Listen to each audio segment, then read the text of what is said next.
Beijos, paz do Senhor Jesus. Beijo a todos da Ariane. Beijo da pastora Ângela, está ali nos bastidores. Deus te abençoe. Bom culto, boa meditação.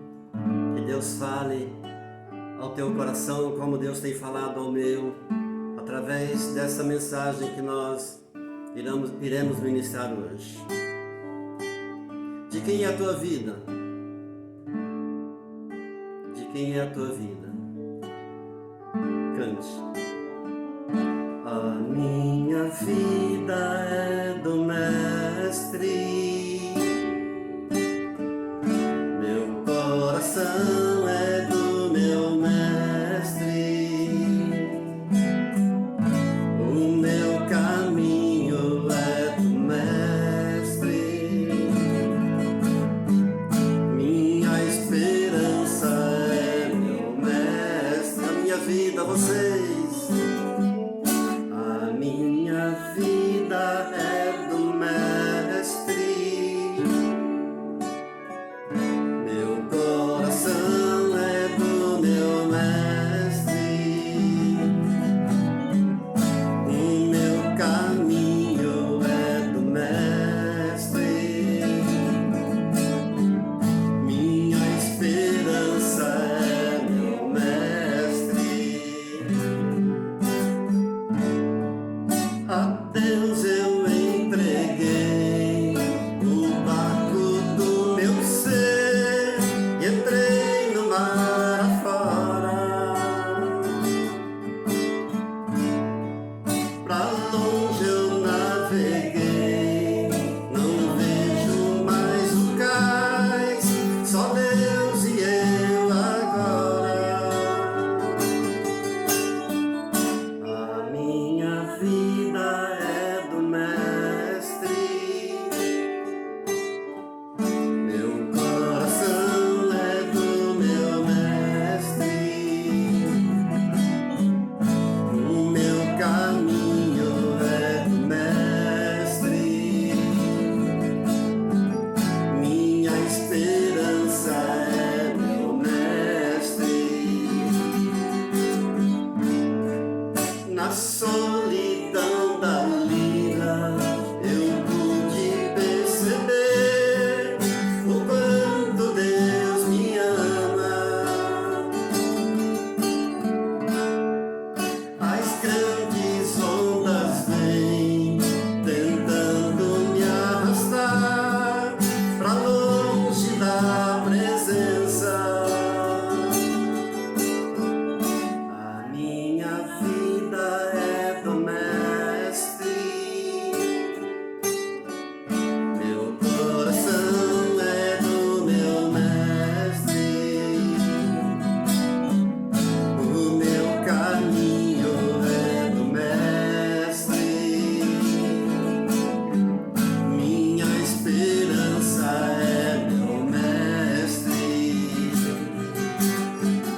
A minha vida é do Mestre,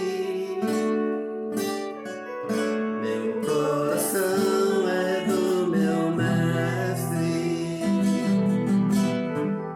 o meu caminho é do Mestre, minha esperança é meu Mestre.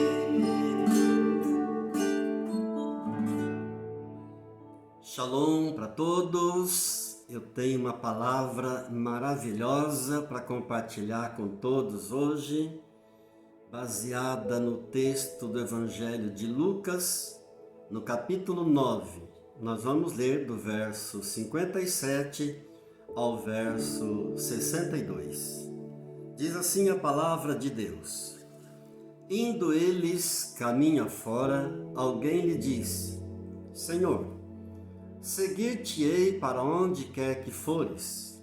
Mas Jesus lhe respondeu: As raposas têm os seus covis, as aves do céu têm os seus ninhos, mas o Filho do Homem não tem onde reclinar a cabeça. A outro disse Jesus: segue-me. Ele, porém, respondeu: Senhor, permite-me ir primeiro sepultar o meu pai. Mas Jesus insistiu: deixa aos mortos o sepultar os seus próprios mortos. Tu, porém, vai e prega o reino de Deus. Outro lhe disse: Senhor, seguir-te-ei, mas deixa-me primeiro despedir dos de casa. Mas Jesus lhe replicou: ninguém que, tendo posto a mão no arado, olha para trás, é apto para o reino de Deus.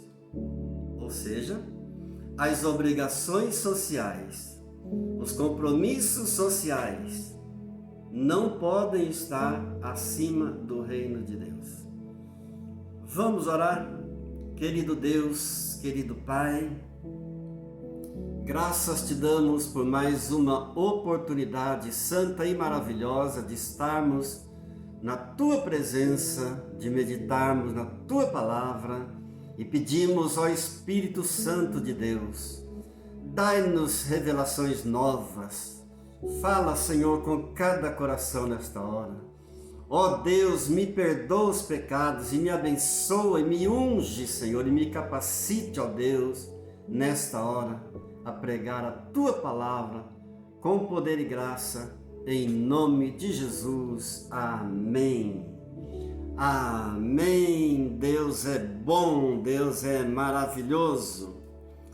Queridos, nós temos aqui nesse texto que eu li para os irmãos de Lucas 9, do 57 ao 62, um texto maravilhoso que fala de uma prova que o Senhor Jesus impôs a 3 pretendentes de seguidores de Jesus.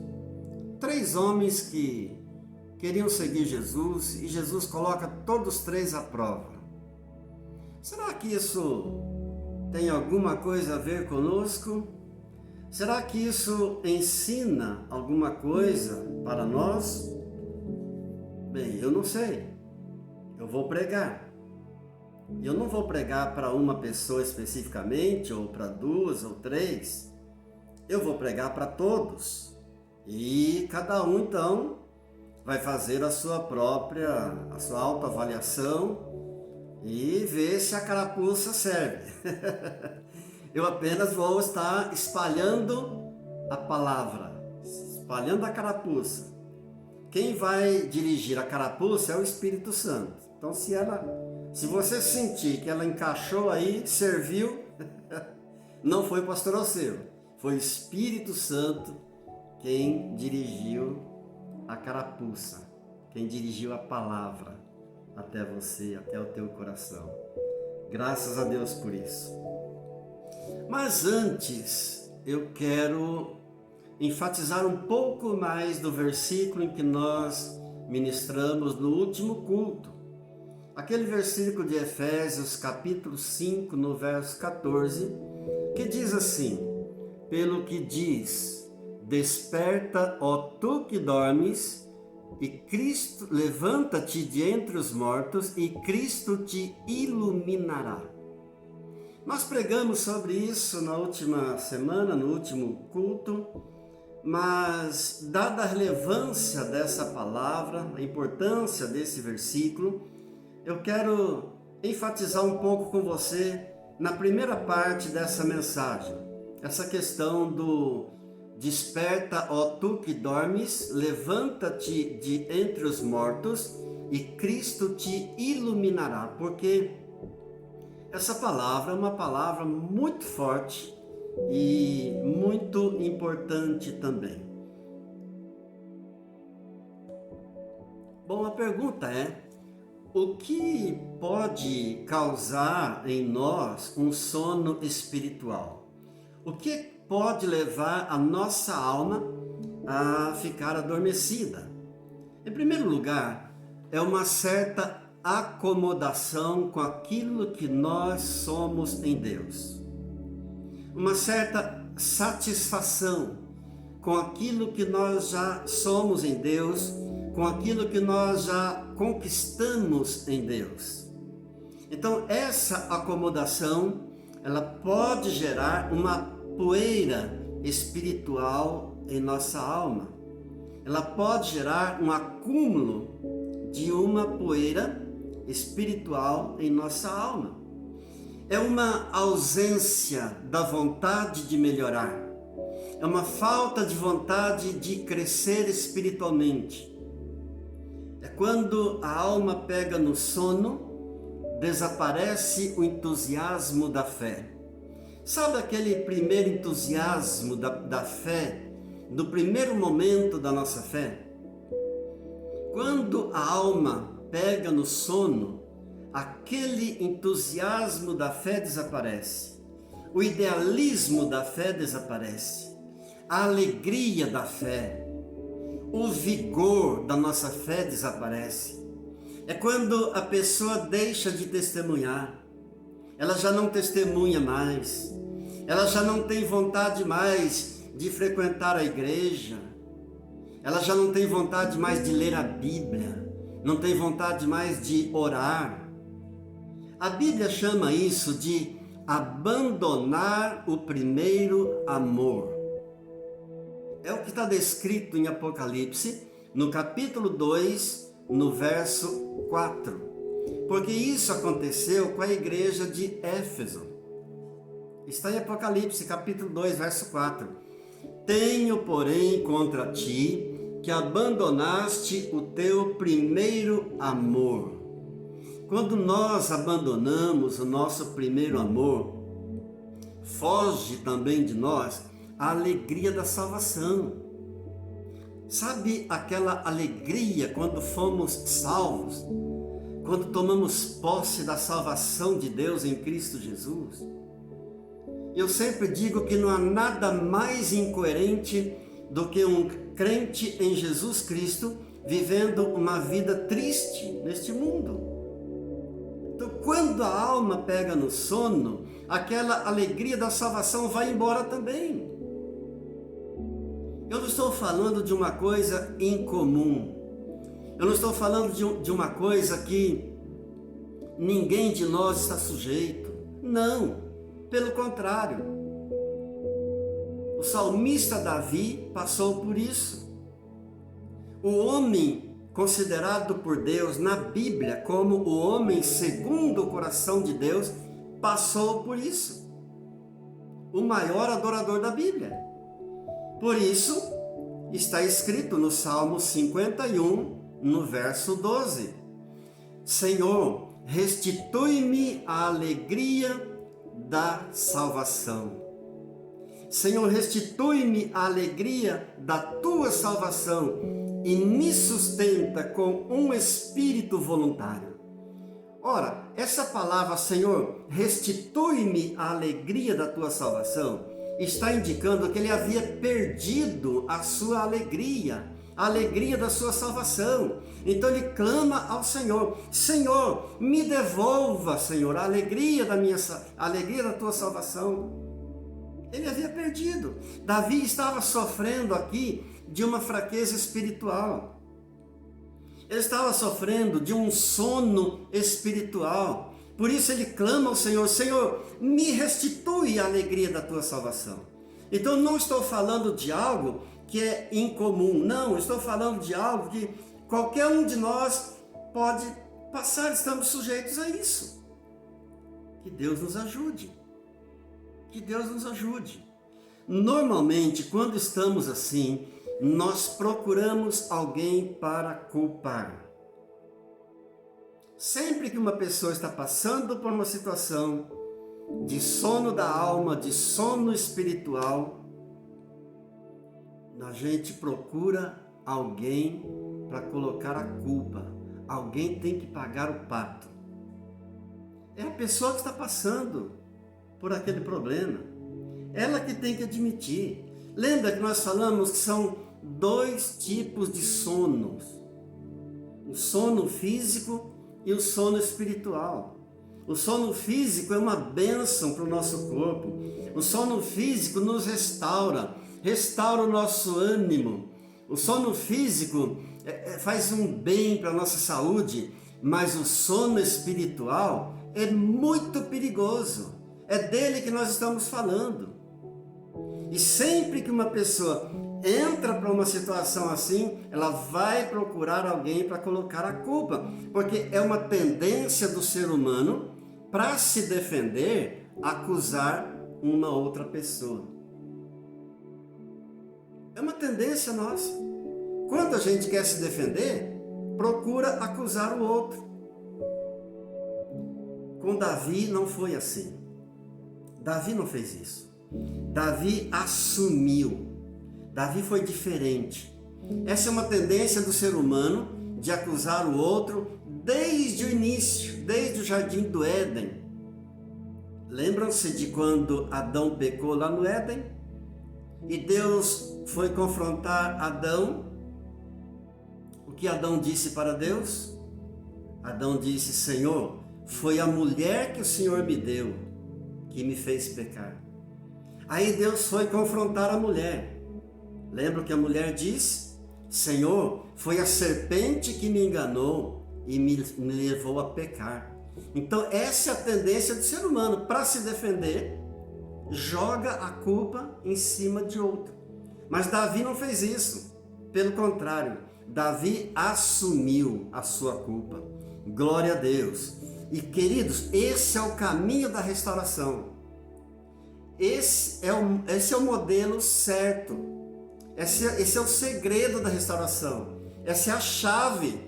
É a pessoa assumir o seu erro, assumir a sua culpa, colocar a sua cara para apanhar. Assumir que errou, assumir que falhou, assumir que pecou. Davi foi confrontado pelo profeta Natã. E quando o profeta Natã o confrontou, Davi respondeu o seguinte: eu pequei contra o Senhor.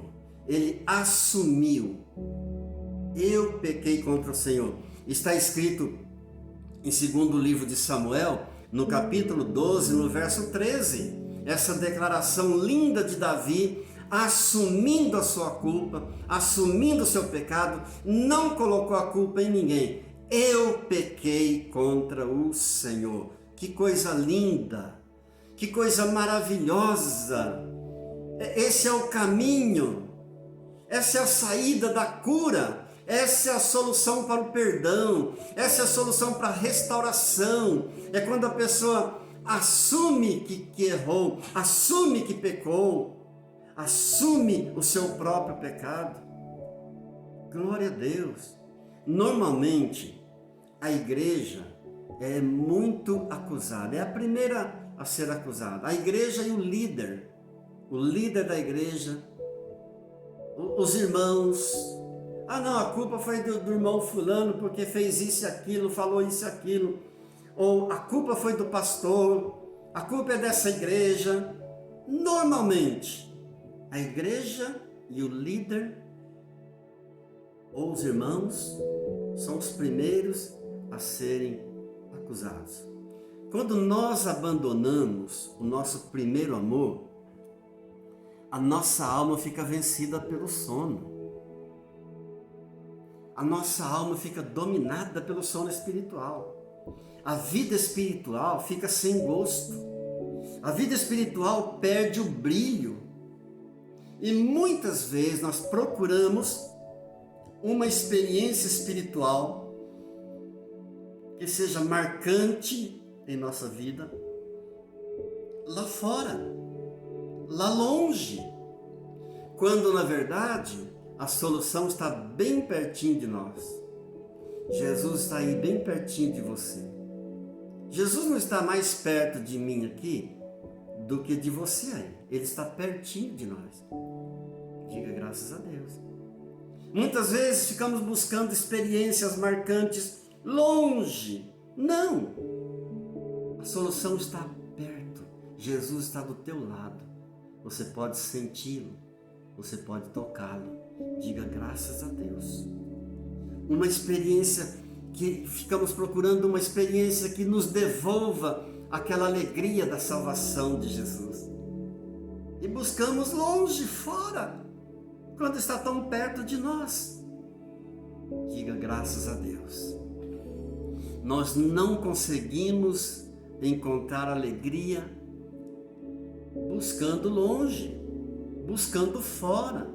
Nós não conseguimos encontrar uma realização, uma restituição da alegria da salvação buscando longe. Não é que Deus não esteja agindo aqui bem pertinho de nós. É que muitas vezes nós não estamos sentindo, nós não estamos enxergando, nós não estamos conseguindo enxergar Ele agindo pertinho de nós. Amém? Graças a Deus. Quando a nossa alma dorme, então nós deixamos de crescer. E ainda que Deus esteja operando, nós não enxergamos. Certa vez eu estava em um congresso de pastores numa outra cidade. E o congresso estava uma maravilha. Quando de repente encontrei uma colega da minha cidade e disse: olá, que prazer em revê-la por aqui, o que você está achando desse congresso?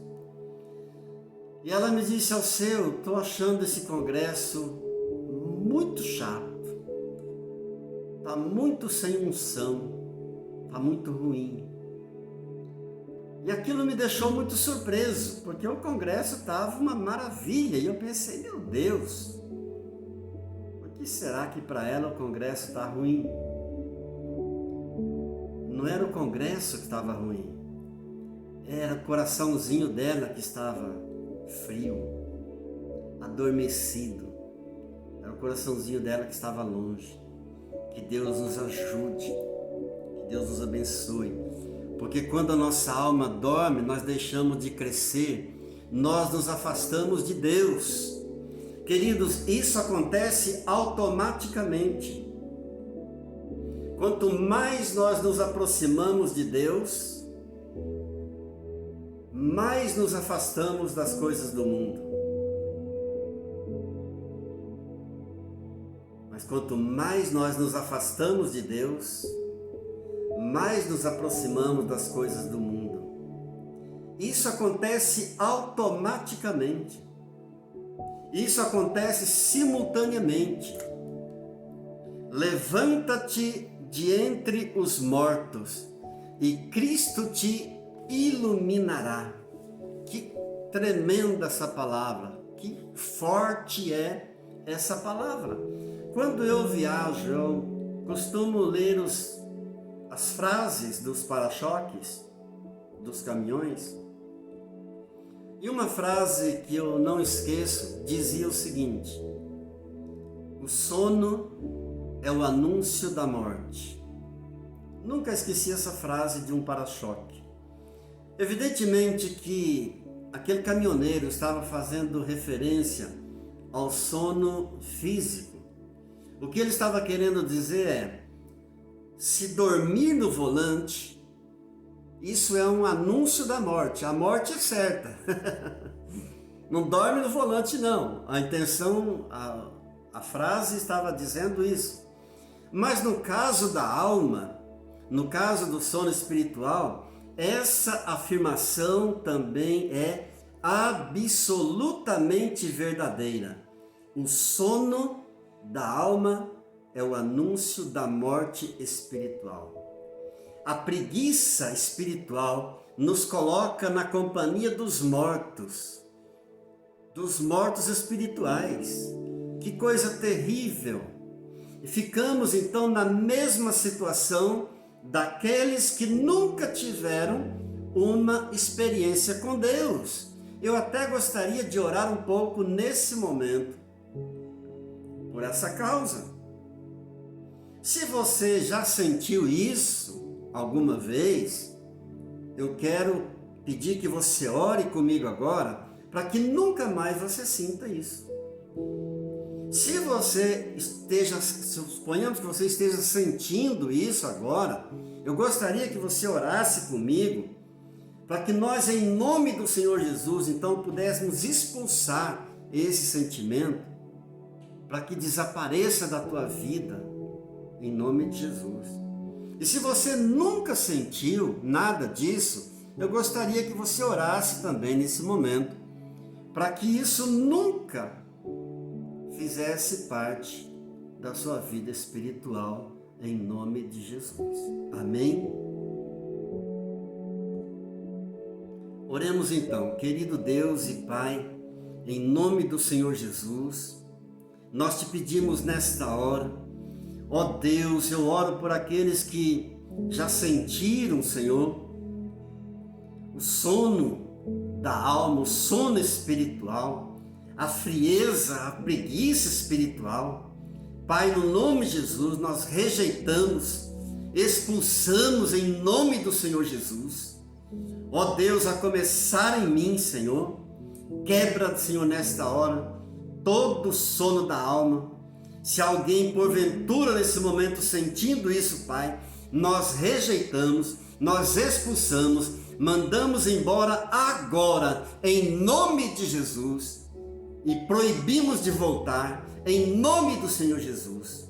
Ó Deus, e para aqueles que nunca tiveram essa experiência terrível do sono da alma, da preguiça espiritual, eu peço a Deus que o Senhor continue guardando, protegendo, abençoando e renovando na fé a cada dia, a cada manhã, até aquele dia glorioso em que estaremos para sempre com o Senhor, em nome de Jesus. Amém. Glória a Deus. Passemos então à segunda parte da mensagem, do texto em que eu li de Lucas, capítulo 9, do verso 57 ao 62. Nesse texto, como eu disse aos irmãos, o Senhor Jesus está provando 3 pessoas de uma vez só. 3 homens aqui são colocados à prova por Jesus. O primeiro, ele se ofereceu a seguir Jesus. Ele chegou para Jesus e disse: Senhor, eu seguirei o Senhor, por onde quer que o Senhor for, eu vou seguir o Senhor. Ele fez uma declaração tipo aquela que Pedro também fez. Senhor, para onde o Senhor for, eu irei. Esse está prometendo para Jesus. Só que Jesus olha para ele e responde o seguinte: olha, veja bem, até as raposas têm as suas tocas. Ou seja, as raposas quando chega a noite, quando chega o horário de dormir, elas têm os seus covis, elas têm as suas tocas, elas têm o seu lugarzinho para dormir. Até as aves do céu têm os seus ninhos. Igualmente, as aves do céu, quando chega o momento de dormir, ela tem o seu lugarzinho, elas têm o seu ninho. Mas o Filho do Homem não tem onde reclinar a sua cabeça. E você sabe o que é que o Senhor Jesus está dizendo com essa frase, o Filho do Homem não tem onde reclinar a sua cabeça?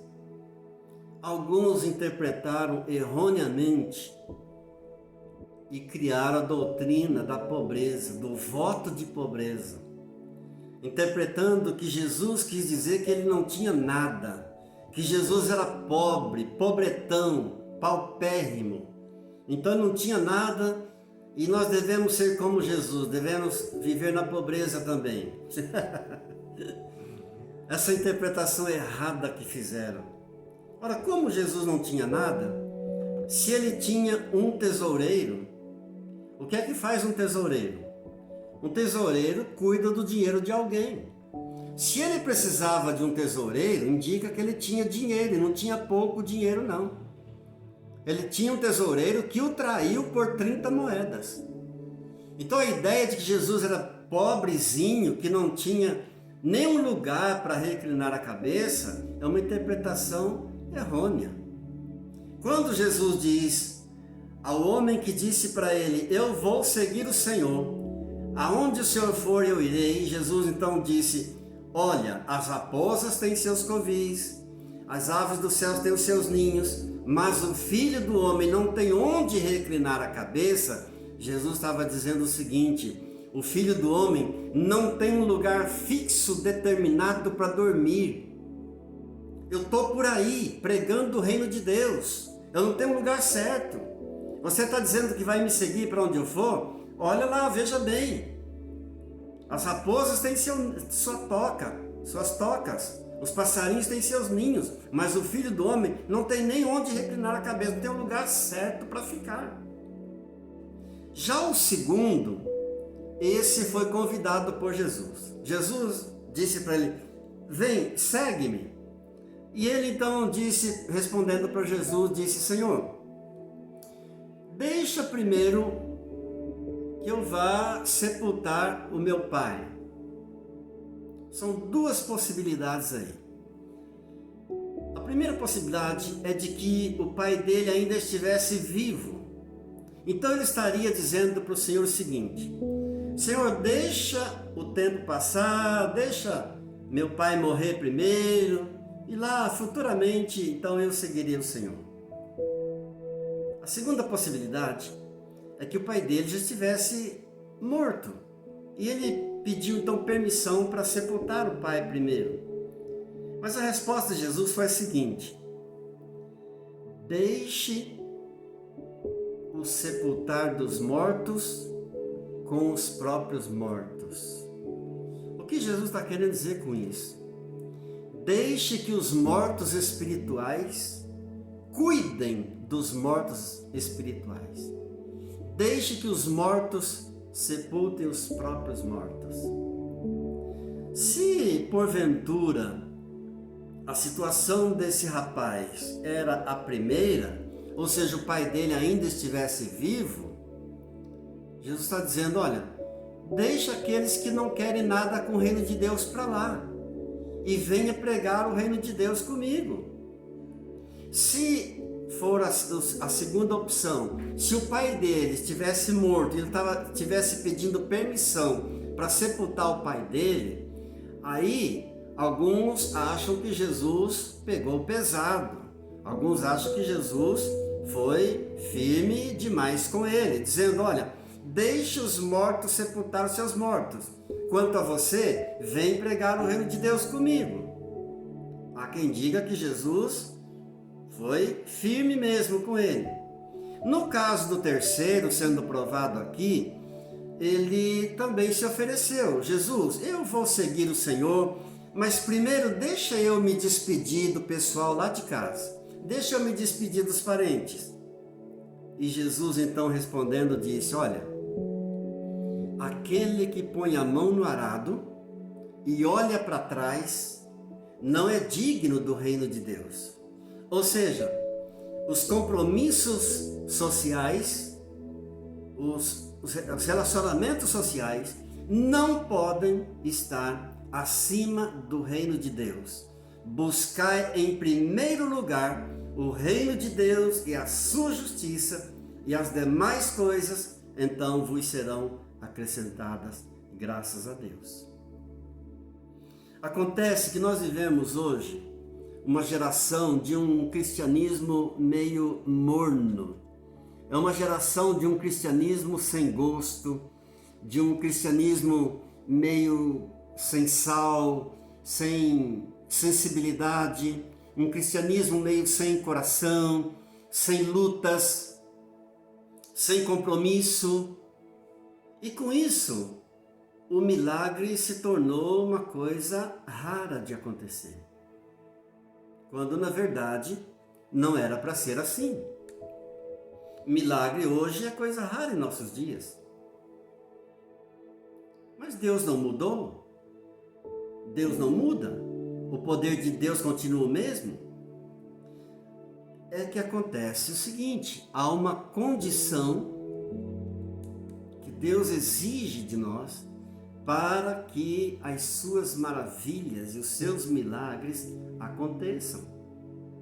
Amém? Existe uma condição para que Deus possa agir na vida de uma pessoa. E a condição é a santificação. Veja bem o que Moisés deu um comando, deu uma ordem. Está no livro de, Josué deu um comando, deu uma ordem. Está no livro de Josué, no capítulo 3, no verso 5, quando ele diz assim: santificai-vos, porque amanhã o Senhor fará maravilhas no meio de vós. Muitos querem as maravilhas de Deus. Muitos querem os milagres de Deus. Mas e a santificação? A santificação deve ser em primeiro lugar, deve vir em primeiro. E muitas vezes as pessoas querem, em primeiro lugar, as maravilhas de Deus, os milagres de Deus, para depois buscar a santificação. Não! A santificação deve vir antes. É o que a palavra de Deus está dizendo. A ordem de Josué foi: santificai-vos, porque amanhã o Senhor fará maravilhas no meio de vós. Glória a Deus! Os milagres e as maravilhas de Deus, então, passam a ser rotina. Os milagres de Deus, as maravilhas de Deus, passam a ser uma regra, não uma exceção. Os milagres de Deus, as maravilhas de Deus, passam a ser comuns. Eu acho tremenda essa palavra de Romanos, capítulo 13, no verso 11, sobre o despertar, que diz assim, Romanos 13, 11: e digo isto a vós outros, que conheceis o tempo, já é hora de vos despertardes do sono, porque a nossa salvação está agora mais perto do que quando no princípio cremos. Preste atenção no que a palavra está dizendo. Digo isto a vós outros que conheceis o tempo. Ou seja, eu digo isso para vocês que já conhecem a verdade. Para vocês que já não são mais ignorantes em relação às coisas de Deus.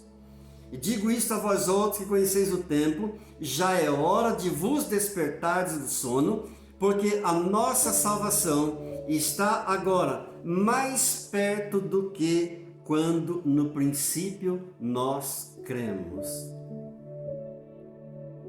A minha salvação e a tua salvação hoje está mais perto do que no princípio, quando nós cremos pela primeira vez em Jesus. Hoje estamos mais próximos do céu.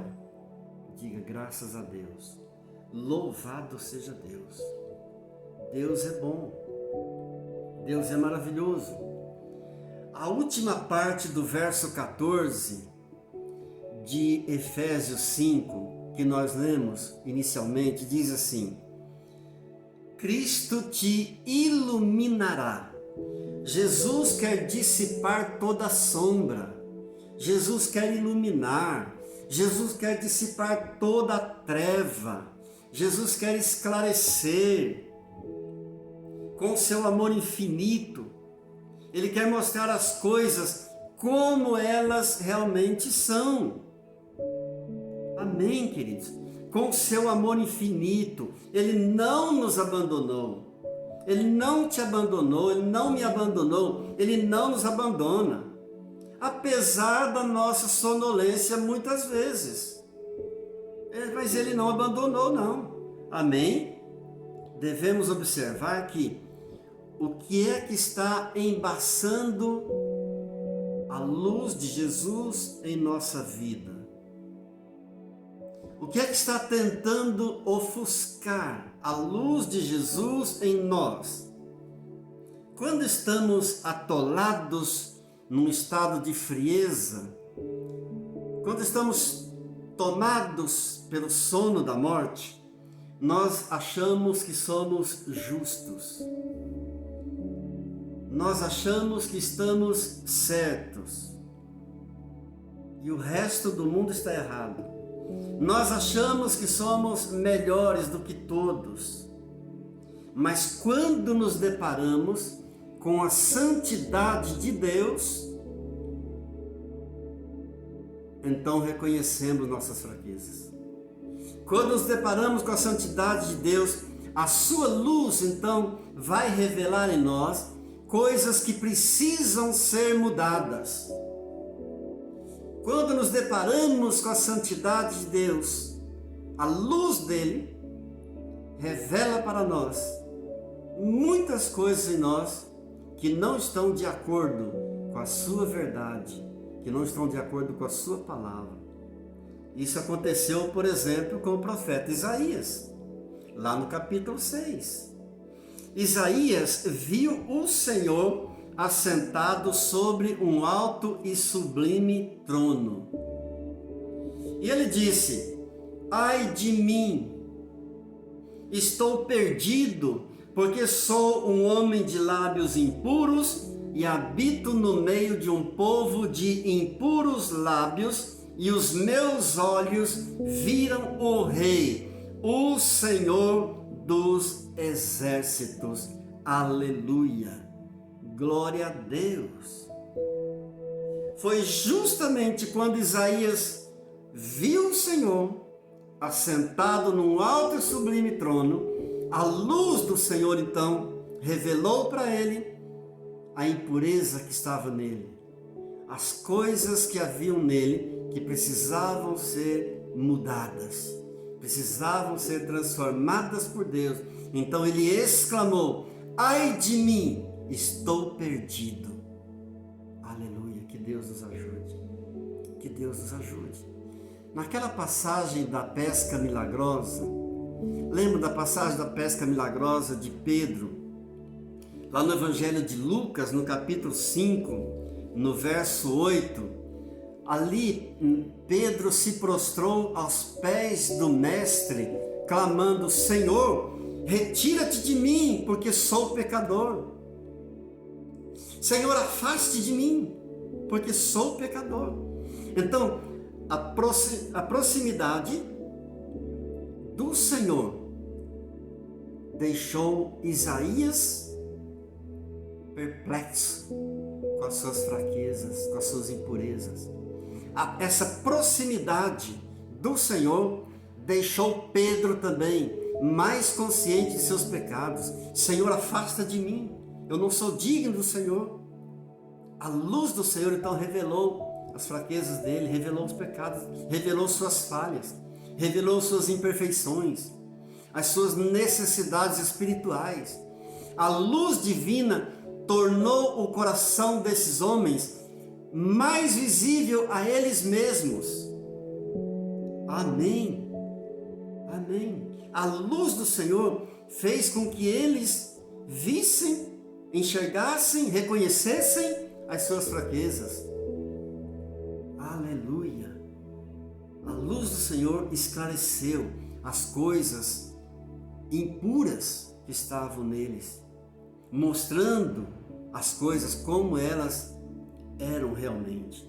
O Salmo 97, no verso 11, diz assim a palavra de Deus: a luz difunde-se para o justo, ou seja, a luz semeia, a luz prega, a luz difunde-se para o justo. Quando os filhos de Deus dormem, eles ficam expostos a todo tipo de perigo. Deus fala ao coração, Deus fala de um modo amoroso. Primeiramente, Deus chama de um modo amoroso para despertar os seus filhos, com amor. Assim como uma mãe faz quando vê o seu filho no erro, primeiramente chama com amor para despertar do erro.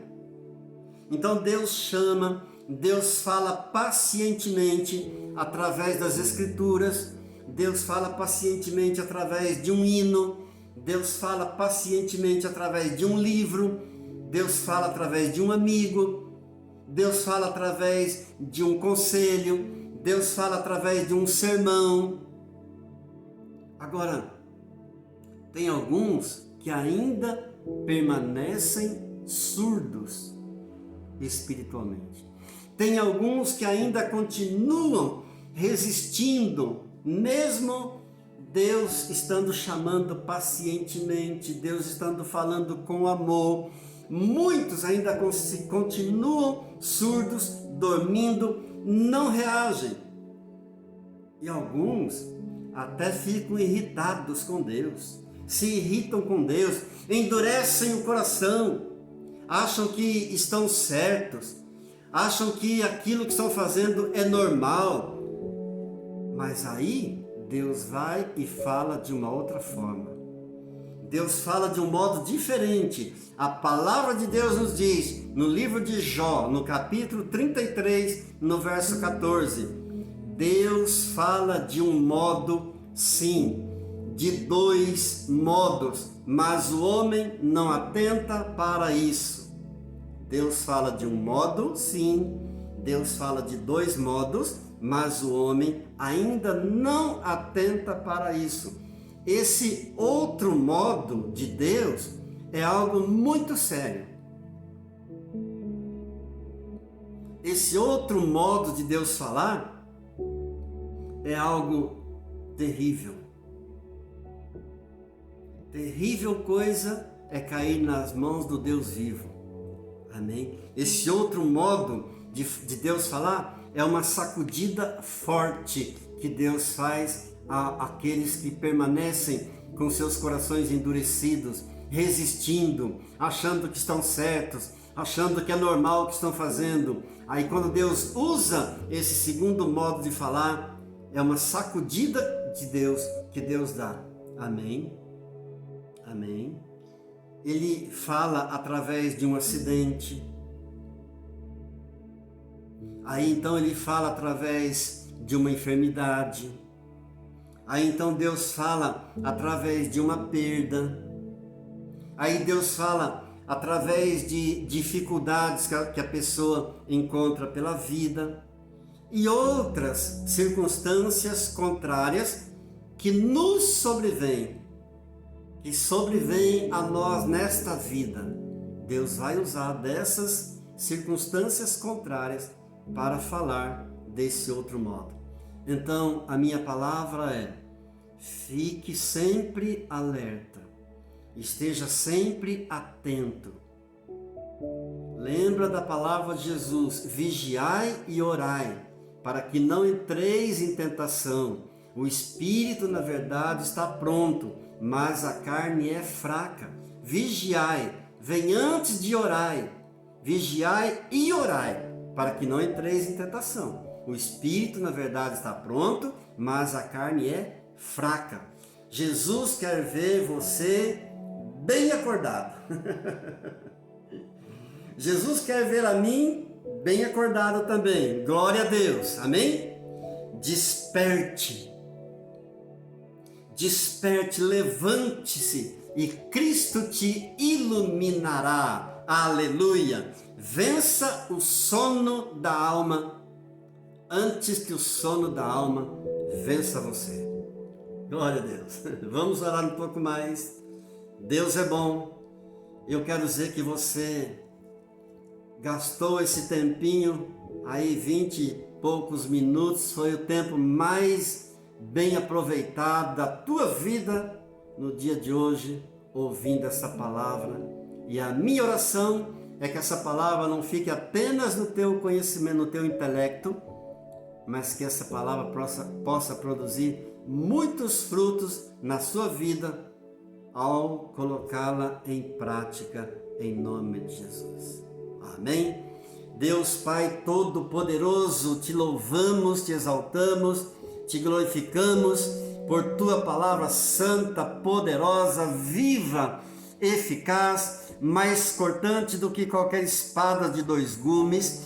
Deus, eu oro por cada vida que está orando comigo nesta hora, por cada lar, por cada família. Deus, desperta aquele que dorme, aquele que está distraído, aquele que está negligenciando as coisas do Senhor, aquele que está com seu coração endurecido, mesmo tendo o Senhor falado, com carinho, falado com amor, chamado a atenção. Pai, eu oro por aquele que está resistindo ao Senhor. Eu peço, Deus, em nome de Jesus, quebranta os corações, ó Pai. Fala, Senhor, com cada um. Transforma, Deus, as nossas vidas. Olha, Deus, para cada um de nós. Sonda os nossos corações. Ó Deus, e vê e transforma aquilo que precisa ser transformado. A começar em mim, Senhor, tudo aquilo que precisa ser mudado. Eu te dou, Senhor, toda a liberdade para que o Senhor possa agir. E já te louvo e já te agradeço, porque o Senhor é um Deus maravilhoso que sempre nos ouve, graças a Deus. Pai, eu oro por nossas crianças, por nossos jovens, pelos cônjuges, pelas famílias.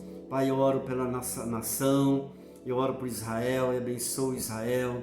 Ó Deus, haja paz entre os muros de Jerusalém, haja paz em todo Israel, haja paz em todo o Brasil. Oro por nossos governantes, pelo nosso presidente, por todas as pessoas, ó Deus, revestidas de autoridade em nossa nação, em nossa cidade.